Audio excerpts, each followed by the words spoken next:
વળી એને નથી વસ્તુથી, નથી પદાર્થથી, નથી કોઈ પ્રલોભનથી ખુશ થતા. આવી જ રીતે એક સભાની અંદર બધા બેઠા છે. હનુમાનજીને કઈ નહીં આપતું એનું દુઃખ સીતાને પણ થયું છે આજે. અને સીતા માતાને જે દુઃખ થયું, સીતાજીએ રામજીની સામે જોયું. સીતાનો ભાવ સમજી ગયા છે ભગવાન રામ. અને રામ ભગવાને આમ પૂછાવ કે રામ પતિ પત્ની હોય કે જાણી જાય એકબીજાની જાણવું જોઈએ ને. બીજાને ખબર નહીં પડતો ત્યાં એને તો પડી જાય પડે કે નહીં. રામ છે, સીતા છે, ભગવાન રામે ઈશારો કર્યો તારે લઈએ. સીતાની પાસે જે પોતાના કંઠમાં પહેરેલો જે હાર હતો મણીનો, એ મણીનો હાર સીતાજીએ હનુમાનજીને પહેરાવ્યો. બધા લોકોએ તાળી પાડી. કેમ? કારણ કે સીતાજી કોઈ દિવસ કોઈને લઈને જાતે પહેરાવ્યો પાછો. એટલે ગૌરવનું એ વખતે એટલું સન્માન થયું. બધા તાળી પાડતા હતા. હનુમાનજી તો બેસી જ રહે, આંખ બંધ કરેલી ત્યારે. પછી આંખ ખોલીને જોયું બધા તાળી પાડતા હતા. અને પછી હનુમાનજીની સામે જોઈને એટલે હનુમાનજીને કંઈક નવું છે. મને તાળી પડી એ કંઈક પછી ખબર પડી એમ કે આ એટલે સીતા માતાની સામે જોયું. સીતા માતાથી મને બલગાયા છે ત્યારે આ નવું છે. એટલે હનુમાનજીએ એક સેકન્ડનો પણ વિચાર કર્યા વિના એને બહાર કાઢી અને જે મણી હતું તેને તોડી નાખ્યું. આમ કરીને જોવા લાગ્યા. જોઈને જોરથી ફેંક્યો તે તૂટી ગયો. તૂટ્યો ત્યાં પાછા જોવા લાગ્યા કે તૂટેલામાં છે કઈ નહીં. બીજો કાઢ્યો. એમ કરીને 500 જણે જે કાઢ્યા તોડી નાખ્યા. એટલે વિભીષણ ત્યાં આવ્યા. વિભીષણજીએ હનુમાનજીને કહ્યું કે હે હનુમાનજી, તમને ખબર પડશે કે આ એક એક મણીથી એક એક રાજ્ય ખરીદી શકાય એટલો કિંમતી છે.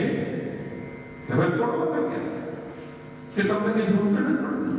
હનુમાનજી મને કહે કે મને સમજણ પડે છે, પણ મારી પાસે એવી ચીજ મારી પાસે એવું છે કે આ મારા હૃદયની સાથે સ્પર્શ થાય છે. હું ઘડે ફેરવો તો હૃદયની સાથે સ્પર્શ થાય કે નહીં? ત્યાં મારા હૃદયની સાથે સ્પર્શ થાય છે. અને મારા હૃદયની સાથે સ્પર્શ થયેલી કોઈ પણ ચીજ હોય એમાં મારા રામ અને સીતાના દર્શન મને નહીં થાય તો એ મારે ઘરે બચાવવું છે. એટલે વિભીષણે પાછો પ્રશ્ન કર્યો કે એનો અર્થ એમ કહો છો તમે કે તમારામાં રામ અને સીતા છે? અને સાહેબ હનુમાનજી પ્રસિદ્ધ વાત. હનુમાનજીએ કહ્યું કે મારામાં છે, તમારે જોવું હોય તો જોઈ લો. એમ કરીને જ્યાં છાતી ચીરી છે અને ત્યાં રામ લક્ષ્મણ અને જાનકીના દર્શન, રામ અને સીતાના દર્શન હૃદયની અંદર બેઠો છે. ભગવાન એક્ઝેક્ટલી ભગવાનનું નિશ્ચિત સ્થાન પર હોય તો એ મારું અંતર છે. એટલે બહુ સરસ ભજન છે. આજે મોટો થવાના સમયે પણ થવાની રાગ છે, રાગ દરબારી.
હનુમાનજી કહે છે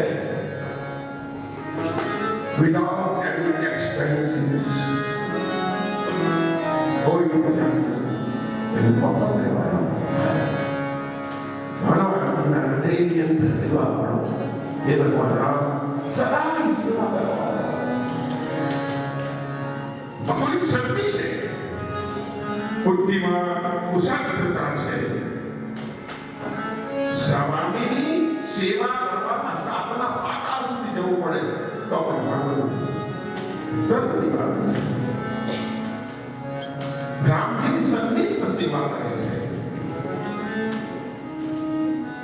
પણ આટલી બધી સેવા કરીને ભાઈ તો તમે ઉપર જશો ને કે લોકો ઈર્ષ્યા કરવા વાળા તે ભગવાનજીના નસીબમાં પણ આ ઈર્ષ્યા કરવા વિચાર કરો કે કોણ તમને કઈ આશ્ચર્ય થશે હનુમાનજીની ઈર્ષ્યા કરી સીતા માતાએ લખન ભૈયા ભગતજી અને શત્રુઘ્ન આ ચારે ઈર્ષ્યા કરી હનુમાનજી કે આખો દિવસ એકલો એક જ સેવા કરે એ ભાઈ એ અમાર બાળક નથી પાડવા જે ચારે કમિટી બોલાવી નક્કી કર્યું કે ભાઈ આપણે અમે કે બોલાવી દૂર કરીએ પણ આપણે કહું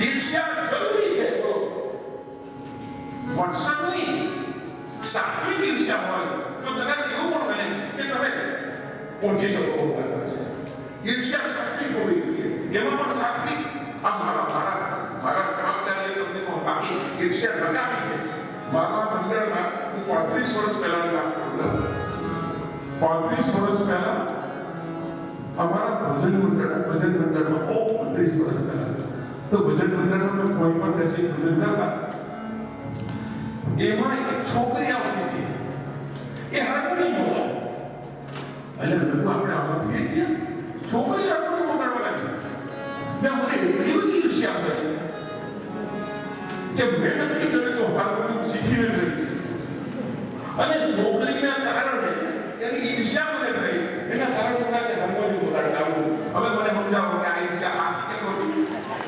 ગમે સાત્વિક ઈર્ષ્યા ને અહીંયા પણ એવું છે હનુમાનજીને ભગવાનની કામનું કારણ એ છે કે પેલા ચારે વિચાર કરે ચંડા ચોક નહીં કે ભાઈ અમને તો કંઈ મળતું જ નથી સેવા એટલે ચારે મીટિંગ કરી ચારે જાતે લખ્યું રામજી સવારે જાગે ત્યાંથી લઈને રાત્રે પથારીમાં સુવા જાય ત્યાં સુધી જેટલી સેવા થયા ચારે વેચી લીધી અને લખી દીધી પાછું કાગળિયામાં અને ભગવાન રામ પાસે ગયા અને રામને બતાવ્યું કે આજથી અમે આ ચાર કરવાના ભરતભાઈ આ સેવા કરે લખનજી આ સેવા કરે સીતા માતા આ સેવા કરે શત્રુઘ્ન ભૈયા આ સેવા કરે તો રામજીએ બરાબર જોયું કે બધામાં હનુમાનજીનું નામ છે પણ સીતા માતાએ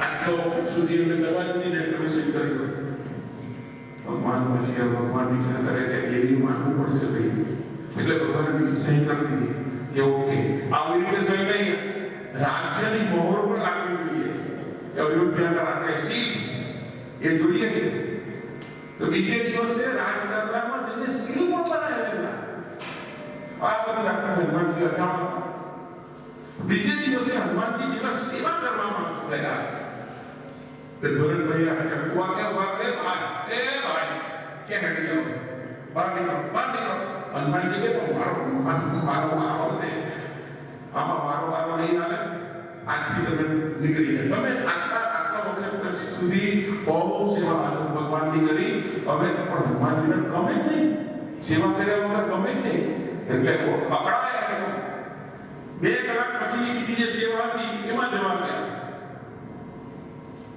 જે શત્રુઘ્ન ભૈયા અત્યારે કુવા ગયો ભાઈ એમ કરીને સાંજ સુધીમાં તો આખી સેવા એ પાસે નીકળી ગઈ તો હનુમાનજી તો અકળાવા લઈ ગયા એવા સીતા માતા આવ્યા એને એનું લિસ્ટ બનાવી દીધું એટલે આ તમારી આ કોપી તમારી છે તમે જોઈ લેજો પણ હનુમાનજી આખું બરાબર કરી દીધું તો યાર એક પણ નામ હનુમાનજીનું મળે નહીં સવારે જાગે નથી કે તમે ચાલ અમે ચાલ તમે જય શ્રી કૃષ્ણ ભૈયા હનુમાનજી અકળાયા ભગવાન રામજી પાસે ગયા રામજીએ કહ્યું કે ભાઈ શું છે? હનુમાનજી કે ભાઈ હું તમારી 14 વર્ષ સેવા કરીને તૂટી ગયો, કેટલી સેવા કરી તમારી, ને તમે આજે તમને રાજકારી મળી એટલે મને ભૂલી જવાનું. ભગવાનજી સાચી વાત, હું આમાં કઈ કરી નહીં શકું ભાઈ. તમે પડેલા નથી ને હનુમાનજી, એટલે તમને ખબર ન પડે પત્ની કેવી હોય તે. મારે તેનો જવાબ આપો, મારે તો જવાબ આપો. મારે તો કઈ એટલે પાછા સીતા માતા પાસે ગયા.